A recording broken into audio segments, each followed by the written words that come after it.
Hello, making video. Today we're going to take a look at a team that got someone already, at least to legend in this season. This is Doonbug's team that he ran to hit legend with. I don't think actually that they ran the shadow version of the Venusaur. I think the normal version is way better in the current meta. If you have the normal version, please use that one instead.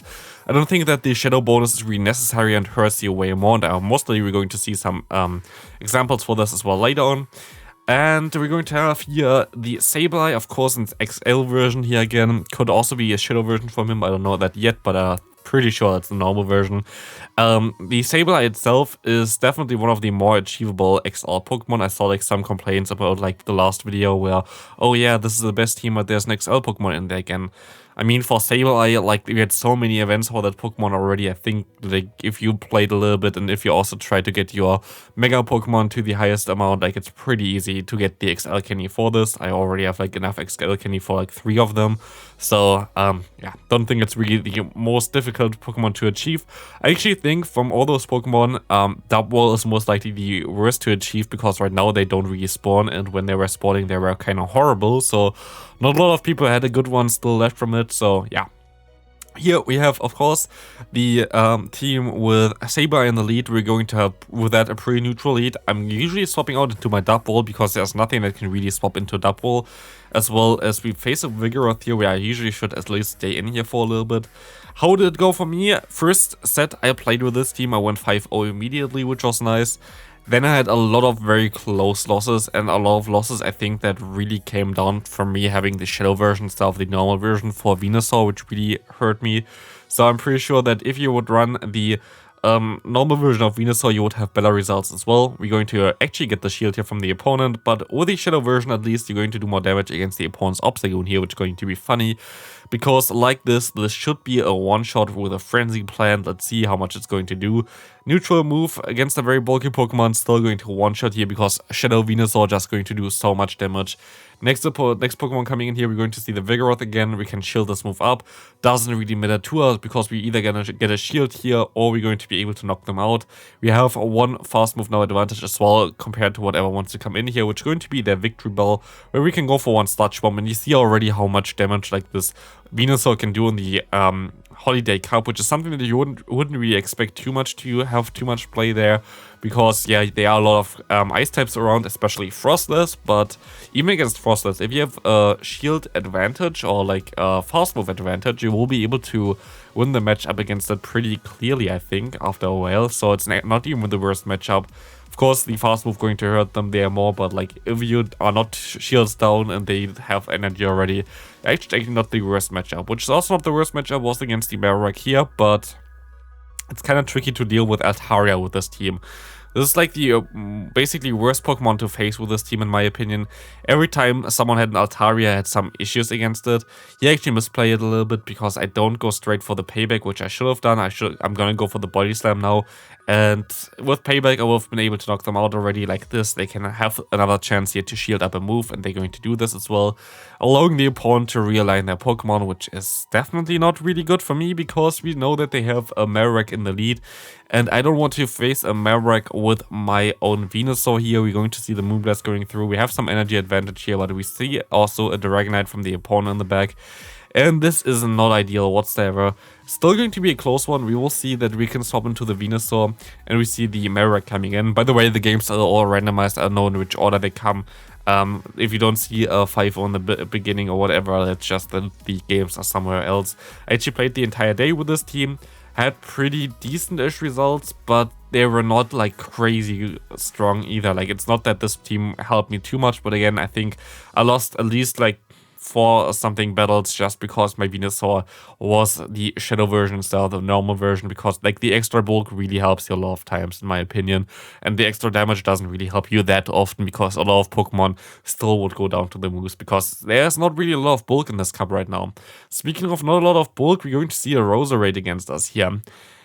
I think I was a little bit too panicky against this Pokemon because I thought, okay, it's very likely that they're going to run something like Leaf Storm again, but they're actually going to run Sludge Bomb here already, which is interesting. And then I was like, do they actually run like Leaf Storm instead of the Weather Ball? So I'm gonna go ahead and go into my Sableye. I'm going to shield up the move just in case it's Leaf Storm. If I get Leaf Stormed here, I would most likely do this immediately, so I'm going to shield it up. We're going to see the opponent swap out into now the Lantern again. I'm going to try to catch the move. Works out pretty well, as we have now a ton of energy still on our Sableye. We caught the Thunderbolt here, which does basically nothing, and we will see the Trevenant coming in, which will not knock me out with any charge move here at all. It's going to be a Seed Bomb. No, it's actually going to be a Shadow Ball. This will knock me out then, but we still have 100 energy on our Sableye. We can go for one foul play, knock out the opponent's Trevenant, and now we have the matchup against Lantern. And because we caught the move prior, Lantern has basically 0 energy right now, and I was thinking of going for one return, but I think it would be a mistake. I'm pretty sure I always need 2 more charge moves anyway, but as I have already 2 available right now, I'm pretty sure we will be able to get to the next one time exactly. We would win CMP against those Lanterns anyway, and we will be able to now knock them out. Next opponent, we see the Nut93 here, having a pretty neutral lead, but I think I'm going to lose this lead in the 2 shields because they win the... I think I'm pretty sure I'm going to lose this lead here because they win CMP against me as far as I know. So what I'm going to try to do here is I'm going to go for one foul play. Actually thought of going for a return, which I actually should have done because I would have knocked them out. Like this, I had to catch the move on my own Venusaur, which allows them now to swap out into their counter for me, which is going to be an Auroras. And I kind of make a stupid mistake here. I mean, it wasn't, like, I was kind of expecting it to happen. I thought, like, having a ton of energy here might be a little bit better. So I'm going to go into my double, which has access to, of course, double kick, which is going to do a ton of damage. I don't get to payback in time, so they're going to be able to go for one Meteor Beam. Maybe I should have no shielded, to be fair. I think I still would have survived one there. But, yeah, maybe no shield would have been the play. I don't know. Like, it's just a tough matchup to after, like, getting that wall there. Very good lead play there from the Nut, though, like trying to stay in there, calling that a foul play, knowing that they're going to be able to get 2 shields basically from me, was definitely a smart one, as we see a very good swap there as well. I don't think it really matters too much, though, because I don't even think I'm going to get to another move here with my Sableye. I think they already have a double kick now, and a double kick, payback, which gonna put me into range for one double kick here, and yeah, I don't even get to the move there, which basically already seals the deal. Otherwise, I might have been able to get to one more move there, but I think they were just no shielded anyway, just in case they would get to the payback, so just very well played by them. Next opponent, we will see a Lantern against us. A Lantern will be, like, well, Lantern was definitely the most common lead that I faced, which was kind of annoying for this team, because I really wanted to catch them off guard in the back with my Venusaur, but maybe leading Venusaur right now would be good, but it feels like it's only good against Lantern there, so I don't know, it's a little bit tricky here. We will see that we can go for one body slam against them, as we can go for another one now, gonna get the shield from the opponent. Usually in this matchup here, I would actually recommend you to shield the first move against the Lantern, because as far as I can see, nearly everyone goes straight for Thunderbolt, and afterwards just a Surf is enough, so shielding the Thunderbolt allows them to not put you directly into Surf range, which helps you out in the long term there. So I would definitely recommend you, if you run the double as a swap there, just go ahead and try to go for the shield first. Very good swap by my opponent here, going to go into the Trevenant. I will be able to farm it down here, but I actually not going to no shield here as well. It's going to be a Seed Bomb, which is cool, and I can go for one more charge move against the opponent's Sableye.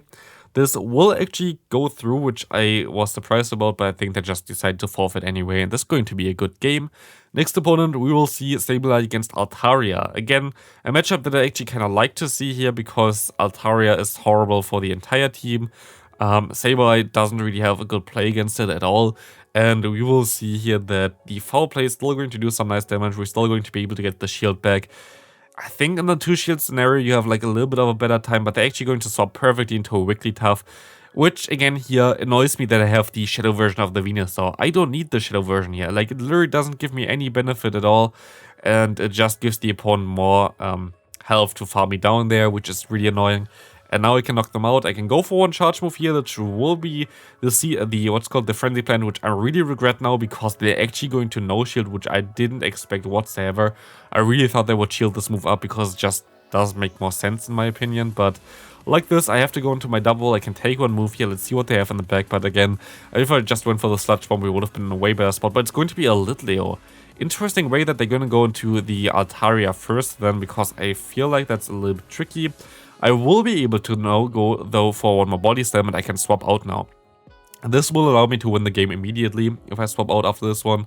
They had 100 energy right now, but they have to knock me out here with the Litleo with on crunch, and I will be able to go for one more body slam to knock them straight out of here as well, winning us this game. We will see the body slam knocking them out here, and Litleo is actually a cool Pokemon, but I feel like I don't want to invest the amount of Stardust to build the Litleo. Not gonna lie, it doesn't really feel like it's better than the evolution, which is way cheaper.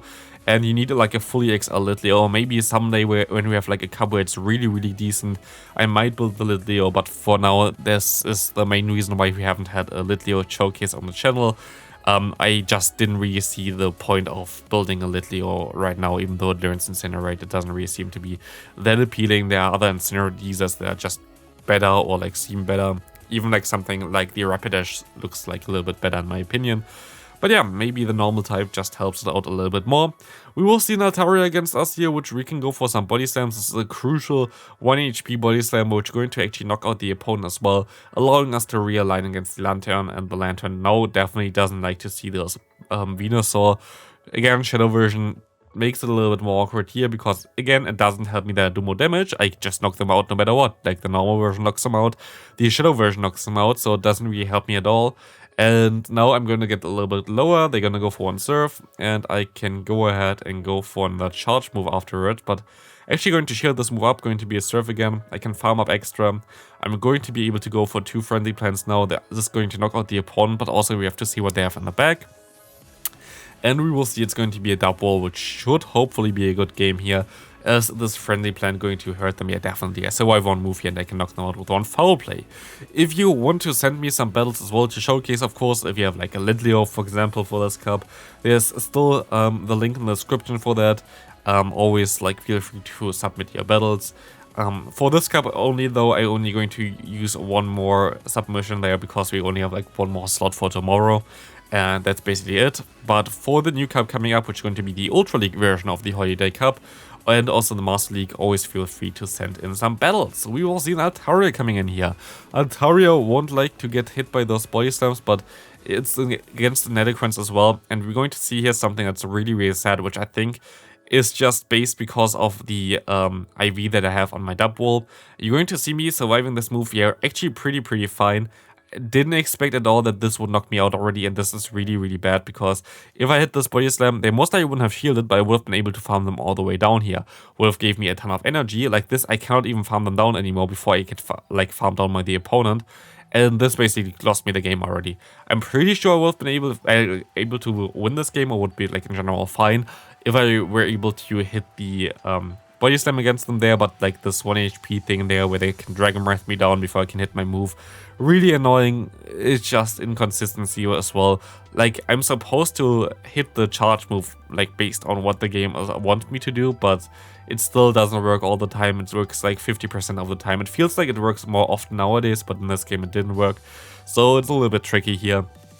As we see the Trevenant going for one Seed Bomb, going to do some nice damage against us, actually, more damage than I thought, but yeah, if I had better IVs with my dub wall, I would have been fine. We see the shield coming up, which is amazing, and we're not going to shield here, and we either get 2 shields or knock out the Trevenant, and I rather would knock out the Trevenant here, to be fair. Please let this move go through, and they do let this move go through, which is amazing, as we will be able to now align our Sableye against the opponent's Sableye and our Venusaur against the opponent's Lantern, so there's not a lot that they can do anymore to win this game. We flip basically switch here, which is the most important thing. We will see the Sableye coming through here with one foul play. We're gonna get them low. We got them low enough that we can actually deal with them with our Venusaur pretty easily. And they shouldn't even be able to get to another move. They're going to immediately forfeit as soon as they see my grass type in the back. Next and final opponent, we see another Lantern in the lead. Like, I faced so many Lantern in the lead, it's ridiculous. We see a Frosters coming in though, which is kind of cool, because we can go straight for one payback, getting a shield advantage already, which allows me now to go ahead and go for the no shield against the Avalanche, and also I can go for another payback here, which allows me to get the final shield or knock them out. Let's see, we're going to get the final shield already, which seems to be at least pretty decent in the beginning already. Let's see what we're going to do here. We're going to no shield the opponent's Avalanche coming through, as we see that they're going to swap out into their Lantern again, allowing me to join in with my Venusaur. Pretty sure they're going to have some extra energy on their Frosters here, so I'm going to overfarm a little bit on my Venusaur, trying to go for one Frenzy Plant at the same time as they're going to go for one Surf. We will be able to knock them out. We're going to see a Talonflame coming in, and this is going to be very risky now to win this game. It's going to be very difficult still. We have a 2-shield advantage, but they can just farm us all the way down. We gotta get them low. We have to shield here, of course. We have to shield every move. But now we have to try to get as much energy as we can. They're going to go ahead and go into their Frosters now. We'll be able to shield this move up, and we will get into a range where we're still going to be able to get to another foul play against the Talonflame, winning us this game. But yeah, thanks for watching this video. Leave a like if you enjoyed it. Definitely a cool team to use, a legend team for Dunebug, which is really cool. And I hope you see you in the next video.